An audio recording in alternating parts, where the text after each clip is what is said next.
Nah, di dalam proses buffer management, buffer manager ini dia menjaga dua variabel untuk setiap frame yang ada di dalam buffer pool. Jadi ini variabel yang paling penting. Yang pertama adalah pin count. Ya, jadi pin count ini akan mendata berapa kali page itu diminta. Nah, jika 0 maka itu sebutannya unpin, ya, belum kita pin istilahnya kan, seperti apa tuh yang kan ada tuh kayak seperti paku, ya, kalau misalnya kita punya apa namanya, papan gabus, nah kemudian ada paku, nah itu kan sebetulnya disebut sebagai pin, ya. Nah, jadi maknanya jika 0 ya berarti belum masih disebut sebagai unpin. Nah, pada awalnya memang semua page ini pin count-nya adalah 0, ya, bermakna belum ada isi. Kemudian dirty bit. Nah, dirty bit ini awalnya dia bernilai 0.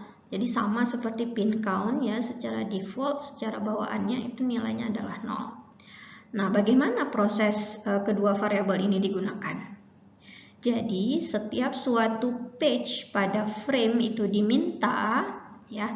Nah, misalnya di sini ada suatu buffer pool, ya, ada suatu buffer pool. Nah, kemudian ada suatu page. Nah, anggaplah ini page yang diminta, ya. Ada suatu page pada frame yang diminta, maka, ya, pin count pada frame tersebut. Jadi untuk setiap frame ini nanti ada dua variabel tadi, ya, ada pin count dan ada dirty bit.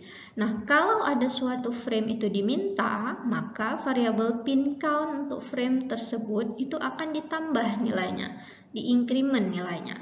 Nah, proses ini kita sebut dia sebagai pinning. Jadi istilahnya seperti kita paku dia.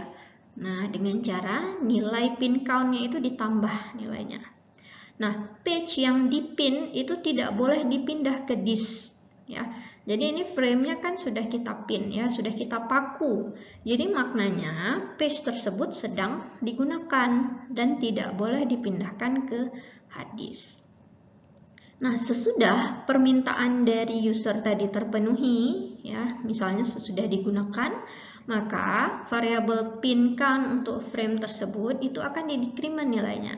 Nah, misal tadi udah diambil data dari frame tersebut, kemudian diubah, ya, kemudian ditulis ke sesudah diubah ditulis ke disk, ya, maka nilai pin count-nya itu dikurang, di-decrement nilainya. Nah, bagaimana dengan proses dirty bit-nya, ya? Jika page tadi telah dimodifikasi, nah, jadi pin count itu nilainya akan berubah saat diakses. Nah, kemudian sesudah page tadi itu dimodifikasi, maka nilai dirty bit-nya itu akan berubah menjadi 1 atau kita sebut dia sebagai on. Ya, jadi maknanya page tadi sudah dimodifikasi jika nilainya itu 1. Jika nilainya 0 atau off, ya berarti page-nya itu belum dimodifikasi. Nah, ketika suatu page diminta, ya, buffer management ini akan mengecek apakah page yang diminta tadi ada dalam buffer pada buffer tool, ada atau tidak, ya. Jadi kan suatu program nih. Nah, ada program. Nah, program tadi dia akan meminta ke dalam main memory kan. Nah, jadi dia akan bertanya, nah, berkomunikasi dengan buffer manager. Nah, jadi program tadi ingin meminta suatu page yang berada di sini. Nah, buffer manager itu akan ngecek apakah page yang diminta tadi itu ada di dalam buffer atau tidak. Nah, dia akan mengecek istilahnya data, apakah data tadi itu ada di memori atau tidak. Kalau tidak ada di memori, maknanya pasti ada di hard disk. Nah, berarti harus kita pindahkan dulu data dari hard disk tersebut ke dalam memori. Ya, logikanya seperti itu. Nah, prosesnya seperti apa? In the background itu prosesnya seperti apa?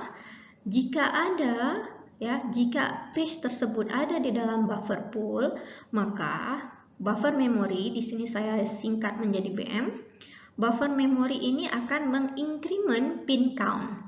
Nah, mengincrement pin count maknanya frame tersebut, ya, frame yang berisi page tersebut itu sedang diakses.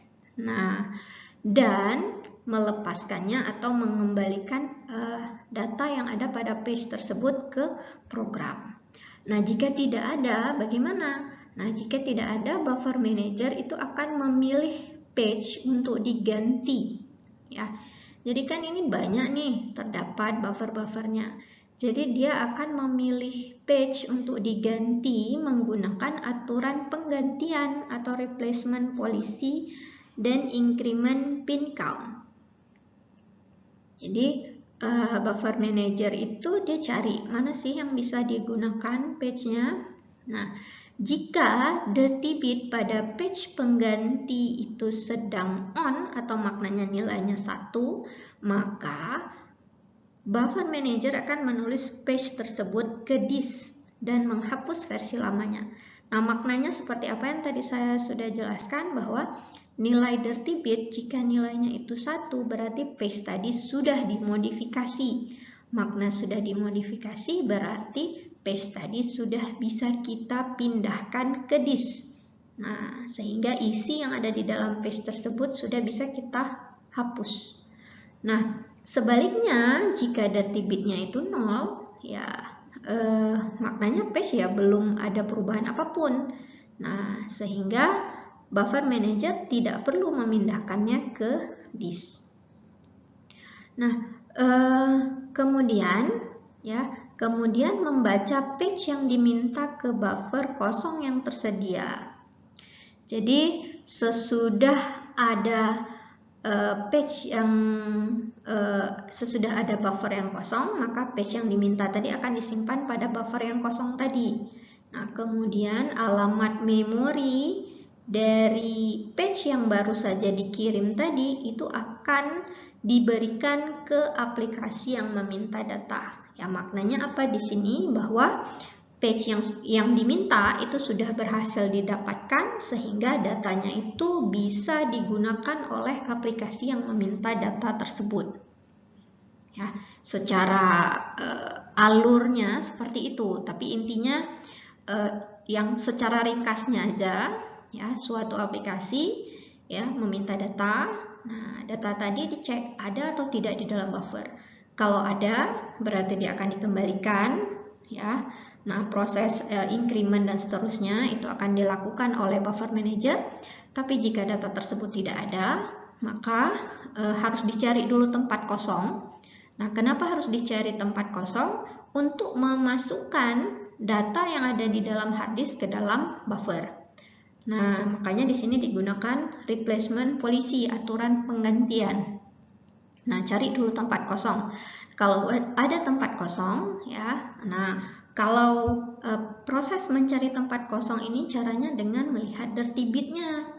Nah, kalau dirty bitnya itu on, ya, maka data yang ada di dalam page tadi itu bisa disimpan ke hard disk dan page tadi menjadi kosong atau buffer tadi menjadi kosong.